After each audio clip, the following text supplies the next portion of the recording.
Malvineros y malvineras, ¿cómo están? Bueno, en esta ocasión tengo el enorme placer de presentarles a Daniel Filmus, quien fue secretario de Malvinas, Antártida y Atlántico Sur del 2014 al 2015 y 2019 al 2021, ministro de Educación durante 2003 a 2007, ministro de Ciencia, Tecnología e Innovación del 2021 a 2023 y es actualmente director del Diplomado de Malvinas en la Facultad de Sociales. Daniel, muchas gracias por tu tiempo. ¿Qué tal? ¿Cómo están? Bien, bueno, comienzo por preguntarte, a grandes rasgos, ¿qué avances y retrocesos evalúas vos que ocurrieron desde el kirchnerismo hasta hoy en las políticas en torno al Atlántico Sur, ¿sí? ¿En dónde podrías ubicar las diferencias principales respecto de unos años y otros, ¿no? Bueno, cuando uno evalúa, y hemos escrito bastante al respecto, las políticas desde la recuperación de la democracia, después de la caída de la dictadura, lo que uno ve es que hubo políticas pendulares, es decir, que no hubo políticas uniformes a lo largo de todo este tiempo, si bien en el año 94 hubo un paso muy importante donde la causa Malvinas se incorpora como cláusula transitoria primera de la Constitución Nacional, con lo cual ya no depende de un gobierno si va o no a reclamar por la recuperación del ejercicio de la soberanía, sino que ya es una política de Estado. Y eso realmente que esté en la Constitución genera mejores condiciones para que a lo largo del tiempo nosotros recuperemos justamente la capacidad de tener el ejercicio de la soberanía sobre Malvinas. En estas políticas pendulares tuviste políticas muy firmes respecto de la demanda hacia Reino Unido, como fueron las políticas de Alfonsín, por ejemplo, que fue una y otra vez a las Naciones Unidas en el reclamo y mantuvo bien alta esa posición, y después tuviste posiciones o momentos donde las estrategias para la recuperación de las islas se basaron más en lo que podés llamar las políticas de seducción, como en el caso de los 90 o de relaciones carnales, donde eh, se pretendió, se buscó buscar mecanismos que nos acercaran y que fuera justamente la aproximación al Reino Unido lo que nos permitiera recuperar el ejercicio de la soberanía. En este sentido, a partir del 2003 y del propio discurso del presidente Kirchner cuando asume, se plantea una posición muy firme que tiene que ver con que ese reclamo iba a ser una de los ejes de la política exterior argentina. Al ser uno de los ejes de la política exterior, siempre fue colocado en todas las reuniones internacionales, en todos los mecanismos de eh, colaboración global, el tema Malvinas por Argentina como una prioridad, y también hacia las políticas internas, en el reconocimiento de los excombatientes, por ejemplo, en la creación del Museo de Malvinas, en la incorporación de Malvinas al sistema educativo como uno de los contenidos obligatorios a brindar. Malvinas ocupó un lugar central en la agenda, y en este sentido, durante lo que podemos llamar los 12 años de las políticas del gobierno de Néstor y Cristina Kirchner, hubo avances muy importantes en lo que hace al apoyo este, de los países del mundo respecto de la posición argentina, que va desde haber conseguido las resoluciones en el Comité de Descolonización, que siguen siendo por consenso, hasta la posición de los países africanos, la posición de los países asiáticos, la posición que tuvo el G77 más China, que fueron 133 países que se volcaron a la posición que planteó nuestro país, organismos intergubernamentales como la OLADE respecto de la energía, donde no solo Argentina planteó la cuestión de el ejercicio de la soberanía, sino también lo ilegal y ilegítimo que era eh, la expropiación de los recursos naturales que pertenecen a los 45 millones de argentinos por parte de los británicos, y en este sentido Argentina lo planteó muy fuertemente. Te querría decir que en esa perspectiva, incluso Argentina inició el juicio a quienes estaban explorando o intentando explotar hidrocarburos en la región, tuvo una política muy firme respecto de la pesca, tuvo políticas muy firmes respecto de la necesidad de que Reino Unido recupere el diálogo que existió hasta el 82 en las políticas respecto de Malvinas, cumpliendo la resolución 2065 de Naciones Unidas. Este gobierno, después si querés lo hablamos en detalle, en realidad no está colocando como prioridad el tema de Malvinas. Es un gobierno que todas las acciones que ha llevado adelante no han ayudado a que nos acerquemos a esa posibilidad de que nuestra bandera vuelva a flamear en las islas por múltiples razones, principalmente por las mismas, algunas vinculadas a la de los 90, pero mucho más agravadas en el alineamiento con aquellos que justamente están usurpando nuestras islas. Ujú. Bien, con respecto a la actualidad, ¿no es cierto? Ya fuiste ahí anticipando un poco, adelantando lo que es el gobierno de Milei, ¿no es cierto? Que es que, a diferencia del gobierno de Macri, Milei aún no bajó el rango de la Secretaría de Malvinas, ¿no? ¿Cómo observás eventualmente esa cuestión? ¿Qué discurso hay en la Casa de Gobierno? Mientras en paralelo, por ejemplo, Victoria Villarruel recuerda a algunos combatientes y al mismo tiempo, bueno, Milei se va, ¿no es cierto? Alineando esas posturas más occidentales con Estados Unidos e Israel que estuvimos viendo, ¿no? En estos últimos días. No, la mayor gravedad de la mirada de Milei tiene que ver justamente con los acuerdos que ha firmado y en ese sentido está emparentado con los acuerdos que firmó en su momento, lo que llamó el comunicado conjunto Forador y Duncan, que realmente significa un paso atrás muy importante porque legitima justamente, entre otras cosas, la explotación de los recursos naturales por parte de los británicos en territorio que es claramente nacional.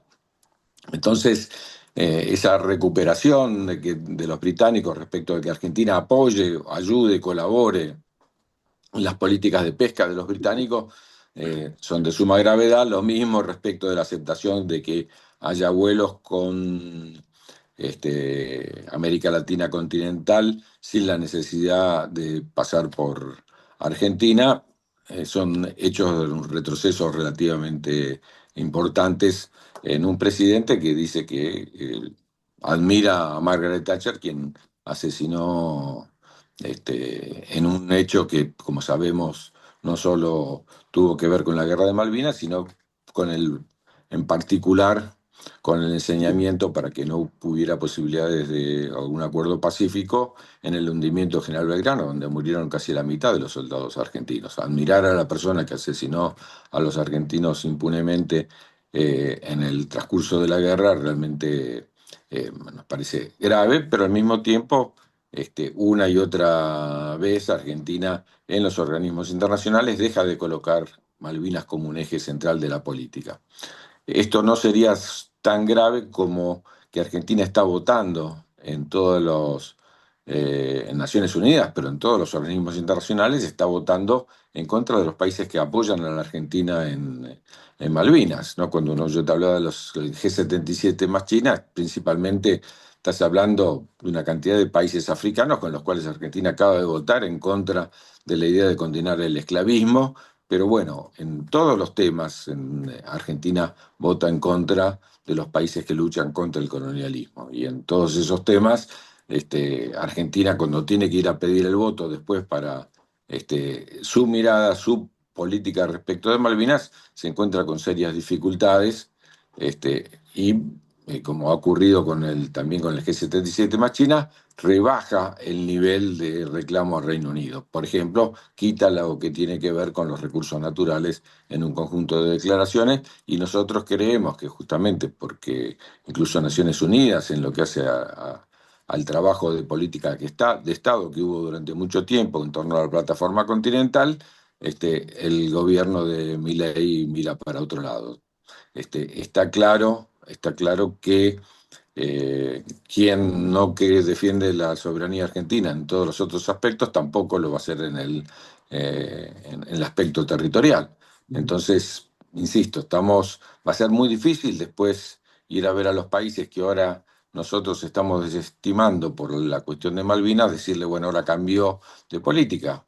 Digo, si uno mira, no voy a entrar en detalles, pero los acuerdos que acaba de firmar Brasil con Reino Unido y uno mira las políticas que está teniendo Uruguay o algunas declaraciones de Chile, bueno, uno ve que estamos, lo que siempre hemos tenido como compañía en el reclamo, vamos a tener problemas históricos porque los otros países no tienen por qué someterse a los vaivenes que nuestros gobiernos tienen respecto de las políticas de Malvinas. Ujú. Sí, totalmente, ¿no? Ahí ya me empiezo a meter un poco más en qué política puede desarrollar Argentina respecto al Reino Unido, ¿no es cierto? Ahí entonces la pregunta que surge hacerte es, ¿por qué hay un diferendo por Malvinas con Reino Unido? Las relaciones diplomáticas y comerciales, digamos, prosiguen, ¿no? Entonces, ¿cómo se dan esas relaciones a sabiendas de este conflicto? ¿Cómo puede encararse una política diplomática y plantearse este tema del Atlántico Sur mientras se mantienen, ¿no es cierto?, estas relaciones con Gran Bretaña, digamos. ¿Cómo va dialogando eso? ¿Cómo se puede ir sobrellevando? No, a partir de que Argentina recuperó la relación con Reino Unido, Argentina trata de tener en los otros aspectos, en el aspecto cultural, incluso tuvimos una agenda de coincidencias en el tema de derechos humanos, hasta el gobierno de Milei, justamente totalmente común con Reino Unido respecto al tema no solo de los derechos humanos de la época de la dictadura, sino también respecto de los derechos en las políticas de género, a la tolerancia de las diversidades. Hemos tenido agendas comunes en un conjunto de aspectos, aspectos culturales, educativos, científicos, que nosotros creemos que hay que avanzar. Siempre, siempre que nosotros no, en cualquier reunión y en cualquier discusión, siempre que nos sentemos en Reino Unido, planteemos en primer lugar que el reclamo de las islas no se baja ni un segundo. Me tocó a mí estar con Néstor Kirchner en una reunión que no era de Estado, pero que el primer momento que tuvo con Tony Blair, lo primero que le planteó fue justamente en una reunión de líderes progresistas, fue el tema de Malvinas, cuando no era esperable, pero no es posible para la Argentina en cualquier aspecto, me ha tocado a mí ir al Reino Unido a reiteradas ocasiones, sin colocar este tema como un tema central, y que es un tema de América Latina. Por eso es tan preocupante las políticas despectivas que tiene Milei respecto de los países vecinos, porque es un problema para el Reino Unido si se plantea como un tema regional. Si es Argentina sola, eso es una cuestión, pero estamos hablando de un mercado realmente importante para el Reino Unido, si es toda América Latina, estamos hablando de una región con la cual el Reino Unido quiere mantener históricamente buenas relaciones, pero como dice Argentina desde 1833 en adelante, y como lo dijo en su momento, los primeros países que se solidarizaron con Argentina fue en el mismo 1833 Bolivia o enseguida Brasil, que dijeron lo que está haciendo Reino Unido es un ataque a América Latina, no es un ataque solamente a la Argentina. Entonces, planteado en estas concepciones, yo creo que nosotros, por supuesto, mantener relaciones culturales de todo tipo con Reino Unido, pero al mismo tiempo mantener ese reclamo que implica sin lugar a dudas, por eso lo coloco en un lugar central, que ya tienen que parar las exploraciones de hidrocarburos en Sea Lion y en la cuenca de Malvinas Norte. Ya tienen que parar la explotación y exploración respecto de los recursos pesqueros, y ya tiene que sentarse el Reino Unido a dialogar con Argentina. Eso plantea Naciones Unidas, eso está todos los años reiterado, incluso aprovechando hoy en día algo que Milei mira por otro lado, que tiene que ver con el Brexit, ¿no? El Brexit nos genera posiciones interesantes del resto de la Unión Europea, que hasta el momento, salvo España o Italia, no opinaban, o algún otro país no opinaban al respecto, pero ahora, por ejemplo, ya empiezan a tomar nota en las reuniones entre el Mercosur o entre la CELAC y la Unión Europea de la cuestión de Malvinas, y cuando el Brexit, después del Brexit, los países europeos dialogan con Reino Unido o firman acuerdos de libre comercio con el Reino Unido, explícitamente excluyen a Malvinas, Georgia y Sandwich del Sur. Entonces me parece que ahí nosotros tenemos que tener la fuerza suficiente como para colocar esto en el eje de la agenda, independientemente, insisto, que tenemos relaciones diplomáticas y que tenemos que, tanto en el aspecto científico, cultural, económico, tener buenas relaciones sin bajar la bandera en ningún segundo de lo de Malvinas, ¿no? Ujú, ujú. Ahí cuando vos decías, ¿no? Un poco cuando lo acompañabas a Néstor o cuando él le plantea esto a Tony Blair, digamos, ¿no? Porque uno tiene esta imagen de que los británicos siempre se ponen como muy duros y muy férreos en esta idea de, no, con las de Malvinas no se habla, de Malvinas no se negocia y demás. ¿Es permanentemente la narrativa de ellos así o por momentos, digamos, eh, o se imposta a veces ese argumento? ¿Se entiende lo que digo? No, yo creo que ahí creciente, y lo hemos visto en encuestas, yo he dado conferencias en universidades y en Canning House, y donde vos encontrás de que hay miradas divergentes, no es que hay una cuestión monolítica de que el tema de Malvinas no se toca, y yo creo que el ejemplo más claro y donde Milei también miró para otro lado tiene que ver con lo que acaba de pasar con Chagos, ¿no? Es decir, la política que ha llevado Mauricio respecto de la recuperación del archipiélago de Chagos, y en particular de Diego García, realmente ha sido muy importante y vos fíjate cómo esa política le dio resultados. Nosotros fuimos a amicus curiae en el juicio que hizo y que ganó y que tuvo una y otra vez el referendo de Naciones Unidas. Recordemos que la resolución nuestra es la 2065 y la de Chagos es la 2076, es decir, que son del mismo tiempo, sin embargo ellos lograron Mm. avanzar mucho más que nosotros, pero ahora, en medio del conflicto de Irán, Estados Unidos le dijo al Reino Unido no se la devolvés porque es estratégico. Entonces, bueno, si es estratégico el Índico, porque de allí sale buena parte de los aviones que están, y de los drones, y de este, la, la escalada armamentística que tiene el norte respecto de Medio Oriente. Imaginemos nosotros la importancia que tiene el Atlántico Sur, que hoy en día sin lugar a dudas, es una disputa global que nos supera, digamos. Argentina tiene su mirada, pero también ahí sabemos que hay intereses de diversas potencias del mundo que están en juego por varias razones. La razón militar, sin lugar a dudas, por eso siempre tuvo algún tipo de vinculación con cualquier conflicto bélico internacional, pero también por el acceso a la Antártida, que es cada vez más imprescindible, pero también por el acceso al único paso bioceánico natural que hay entre el Pacífico y el Atlántico, que es la llave para cerrarla en cualquier momento, y también por las riquezas que cada día pesan más, no solo las riquezas de agua dulce de la Antártida, sino las de biodiversidad, las de minerales, la de especies diferentes y la de hidrocarburos. Entonces, sin lugar a duda, Argentina tiene que mirar hacia hacia el sur y hacia el Atlántico y hacia su plataforma continental. Argentina es el doble de grande en su plataforma continental que la Argentina continental. Entonces, imaginemos las riquezas que hay ahí, imaginemos cómo apetecen ellos esas riquezas, ¿no? Pero también imaginemos que muy buena parte de la opinión pública del Reino Unido, y me tocó en las universidades corroborarlo con el sector académico, no quieren ser colonialistas. Por eso el Reino Unido accedió justamente por el clima interno, ¿no? No solo la condena internacional, sino por el clima interno accedió a devolverle y pedirle disculpas. El ex viceprimer ministro, vicecanciller británico, pidió disculpas a Mauricio por la expulsión de los habitantes de Chagos. Defienden tanto la autodeterminación de los isleños que ellos supuestamente defienden, y echaron a todos los que vivían en Chagos, Ujú. y como él escribió en un artículo hace unos años, empezaron matándole la mascota, ¿no? Y poniéndole carteles: miren, como hoy matamos la mascota, si no se van, mañana los matamos a ustedes.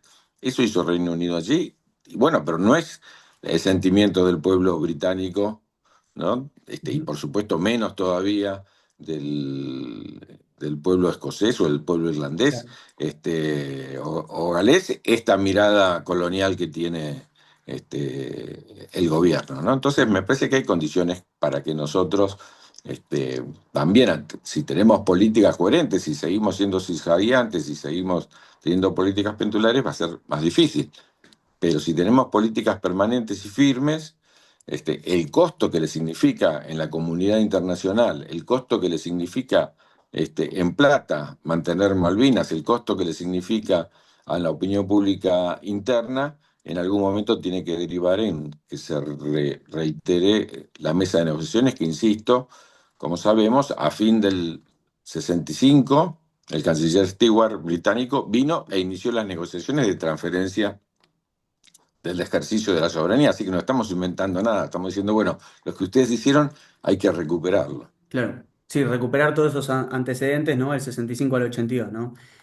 Te retomo, ¿no? Recojo un poco lo que fuimos hablando hasta acá, pero enfatizo más en el gobierno de Cristina, ¿no? Que es, allí se han desarrollado una serie de multas a compañías petroleras y pesqueras que exploraban o explotaban, ¿no? En las adyacencias de las Islas Malvinas. Y la pregunta era, bueno, si eso realmente les impactaba en el vínculo con Reino Unido, si desde Londres estaban pendientes de esa agenda de que nosotros como argentinos obviamente multáramos a estas compañías, ¿no? O sea, ¿eso impactaba? ¿Les interesaba más, menos? ¿Cómo se medía esas políticas un poco llevadas a cabo durante el gobierno de Cristina? No, ahí el cambio principal, el tema de las multas existió desde siempre y como la mayoría de esas compañías no tienen ningún interés acá, no pagan las multas. Entonces lo que existía era lo que es la ley. Argentina no tiene leyes especiales para el Atlántico Sur o leyes especiales para Malvinas porque Malvinas está en argentino como el obelisco. Entonces lo que decimos nosotros respecto de cualquier cosa del territorio argentino incumbe a Malvinas porque son Argentina. Entonces no hace falta hacer una ley para Malvinas. Ahora, ¿qué es lo que cambiamos nosotros? Nosotros cambiamos la ley que en la exploración y explotación de hidrocarburos sin autorización del gobierno argentino en territorio argentino implicaba una penalización administrativa de multa. Bueno, nosotros cambiamos esa penalización para que sea penal. Entonces, cualquier empresa o cualquier organismo que explore o explote hidrocarburos en cualquier zona de la Argentina, incluida la plataforma continental, incluida por supuesto el Atlántico Sur, Argentina le podía iniciar un juicio penal. Y así lo hizo. Es decir, nosotros en el año, si no mal no recuerdo, yo era el secretario de Malvinas, así que viajamos al sur para iniciar el juicio que empezó y embargó a las empresas británicas y las colocó en una situación difícil porque también pidió captura, avanzó la justicia argentina en pedir captura a los directivos de esas empresas, porque si te están robando el petróleo, vos podés hacer eso. Bueno, todo eso con el gobierno de Macri que dejó de lado y no se retomó. ¿Sí? Entonces, vos tenés hoy que Argentina tiene excelentes relaciones y tendría las condiciones, porque tiene excelentes relaciones el gobierno de Milei con Israel y con Estados Unidos, pero la principal empresa que permitió que se recupere la exploración de hidrocarburos en Sea Lion es una empresa israelí. Entonces, bueno, efectivamente, Argentina está haciendo ciertas políticas, podría pedir, bueno, sin esos recursos no, las históricas de ahí no estaban dispuestas a seguir esto. Y más en un momento peligroso como el actual, donde ha subido mucho el precio, porque una cuestión es hacer el offshore en las condiciones difíciles que se hace ahí en el sur, incluso con el peligro ambiental enorme que hay ahí en el sur, evaluado por los propios británicos, y otra cosa es hacerlo con el precio del petróleo tan alto como el actual, donde es más rentable. Entonces, con más razón, Argentina hoy en día debiera aprovechar las condiciones internacionales para exigir que eso deje de hacerse. El gobierno de Cristina lo hizo y la justicia avanzó. Insisto, es un poco teórico porque que no tiene condiciones Argentina para, para poder, por ejemplo, meter en precio los líquidos. Pero esos directivos de empresas de petróleo quizás lo tienen en Bolivia, donde Argentina tenía excelente relación con Evo, y firmamos un convenio con Evo que aquellos que estaban ahí no podían entrar en Bolivia, o lo podían tener con Venezuela, que también es un país petrolero, o con Brasil, que también es un país petrolero, y Argentina tiene con todos esos países acuerdos de tradición, tiene acuerdos de justicia común donde se podría avanzar. Argentina realmente tiene que poner una posición firme porque si no, no es creíble. Mm, mm. Y ante esta situación, ahí, así brevemente, digamos, el Reino Unido, digamos, decía algo o solamente eran los dueños de estas empresas los que reaccionaban ante estas medidas? No, vos tenés que mirar las declaraciones de la Cancillería británica, no deja pasar una. Claro, claro. Argentina sí deja pasar. ¿No? Actualmente dejas pasar. Por ejemplo, ejercicios militares que dejamos pasar, pero Reino Unido no deja pasar una porque sabe que todo eso que dejas pasar después es un antecedente en el momento de la discusión, Claro, ¿no? Porque cuando nosotros vayamos a la discusión, me decís, bueno, pero ustedes firmaron con el gobierno de Macri y con el gobierno de Milei, firmaron que no era tan grave claro, llevarse la pesca de ahí y que iban a colaborar con las investigaciones pesqueras para que se puedan llevar más. claro, Era increíble, Argentina permitía durante el gobierno de Macri de que los británicos suban a nuestros barcos a ver, bueno, no voy a explicar ahora lo que es la pesca del calamar y por qué, este, por el tipo de especie que es, si se termina todo fuera de las 200 millas, al año que viene no vamos a tener nada, claro. ¿no? Porque sabemos el circuito que se reclamaron. Bueno, no voy a entrar en esa explicación, pero claramente nos van a contar las costillas cuando nosotros reclamemos y bueno, ¿pero qué? Un gobierno lo acepta, otro gobierno lo acepta. Por eso me parece que política de Estado y dejar de ser pendulares respecto de Malvinas es uno de los ejes centrales para, como hizo Mauricio, generar las condiciones para que Argentina recupere las islas, ¿no? Ujú. Bien, bien. Bueno, Daniel, te voy haciendo las dos últimas preguntas, ¿sí? Te pregunto por tema isleños, ¿no? Que también, digamos, por momentos es un actor, no es un actor. Entonces, mi pregunta es, ¿qué estrategia puede tener o puede llegar a tener la Cancillería para con esta población, ¿no? Porque más allá de que sea un asunto de integridad territorial, lo que nosotros debatimos y no de autodeterminación de los pueblos, bueno, en parte tiene su agencia, ¿no? Tiene en parte su lobby. Entonces, ¿cómo evaluás vos a esta población? Incluso también te lo pregunto como sociólogo, ¿qué ves un poco detrás de esto? No, yo creo que ahí hay este, la resolución 2065 de Naciones Unidas y la Constitución Nacional dejan muy claro nuestra actitud frente a los isleños, ¿no? La resolución de Naciones Unidas fue muy discutida ya en el 65 y el debate fue muy fuerte y fue justamente el representante este, uruguayo el que planteó con fuerza, ¿por qué no al pedido de los británicos respecto de que se tengan en cuenta los deseos de los isleños en el momento de la transferencia del ejercicio de la soberanía? ¿Sí? Nosotros planteamos, y así fue votado por unanimidad, que se tienen que tener en cuenta los intereses de los isleños, pero no los deseos. Ellos pueden desear que esa tierra sea británica, pero no es británica. Así que no voy a hacer casos, pero imaginemos en el mundo de hoy, si cada vez que hay una usurpación de territorio y yo pongo mi población ahí y después le pregunto qué quiere ser, naturalmente, ¿no? Tenemos varios conflictos en este Mm. momento en el mundo, ¿no? Mira, y casi todos los conflictos tienen alguna raíz en ese punto. Bueno, la política poblacional británica fue parte de la política de colonización.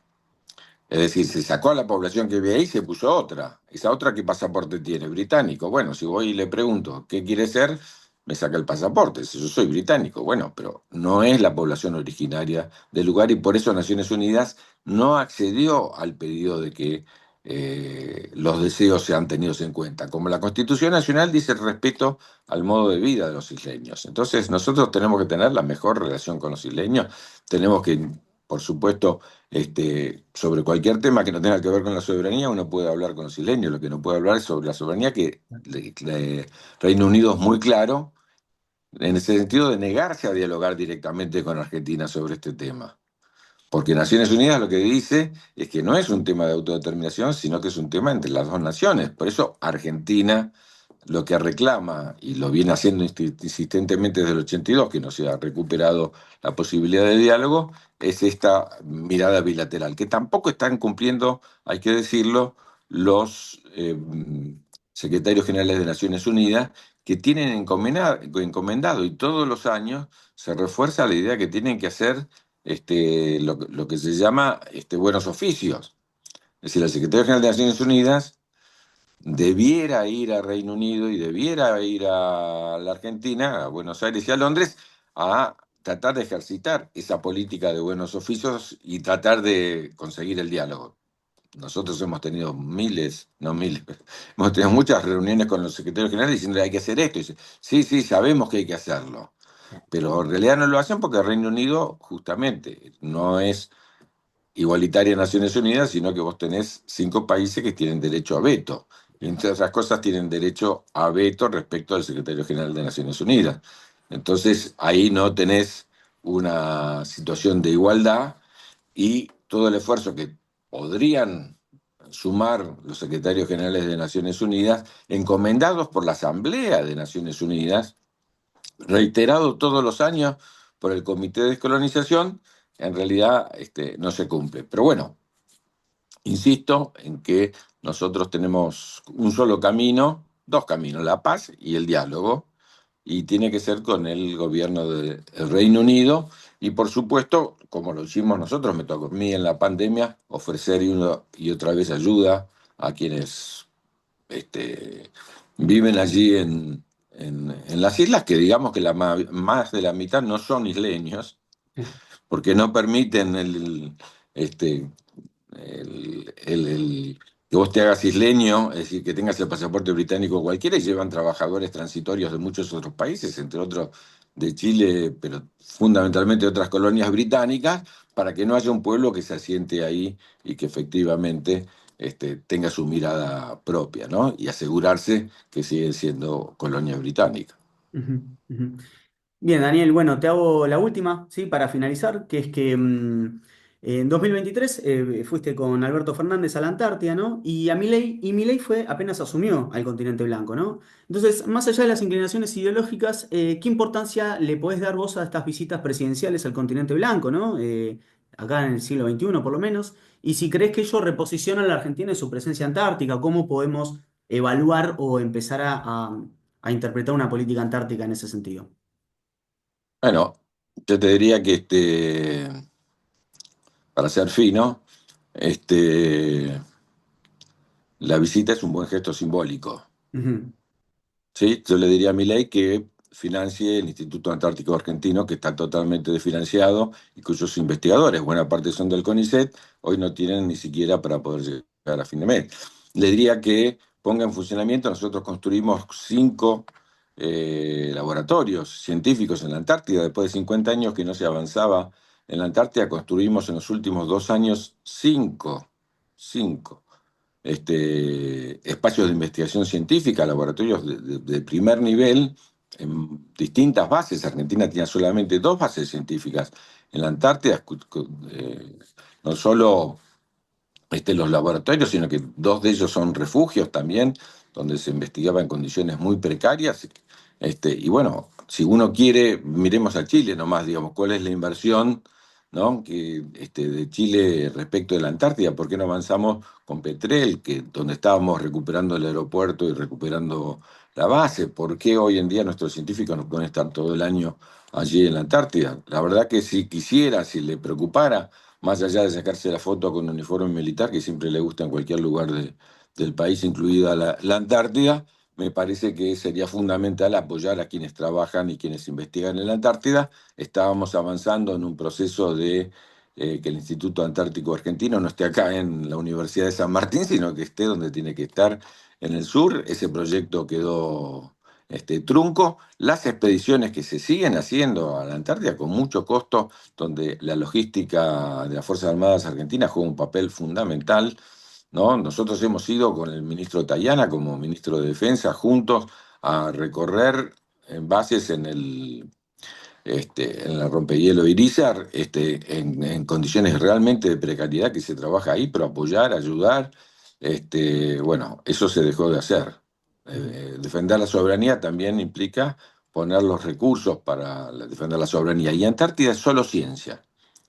Es decir, está la logística militar para proteger a los científicos, porque no se puede hacer otra cosa en la Antártida, salvo alguna cuestión turística muy controlada para que no dañe el medio ambiente, es investigación científica. Y los países lo que hacen ahí es competir respecto del avance de la investigación científica. Argentina tiene una tradición enorme, por algo la Secretaría del Consejo Antártico está aquí en Buenos Aires, ¿no? Y es muy importante que la sostengamos, y es muy importante entonces el papel que juega la investigación científica, que sabemos, en este caso ya lo digo como investigador del CONICET, este, que nos está destruyendo y está cometiendo un cientificidio que lamentablemente va a costar muchísimo poder recuperar, ¿no? También entonces hay que pensar para el tema de Malvinas, que la investigación científica sobre el Atlántico Sur, que teníamos el programa Pampa Azul, que ujú, es un programa realmente importantísimo, donde se desarrollaban decenas de investigaciones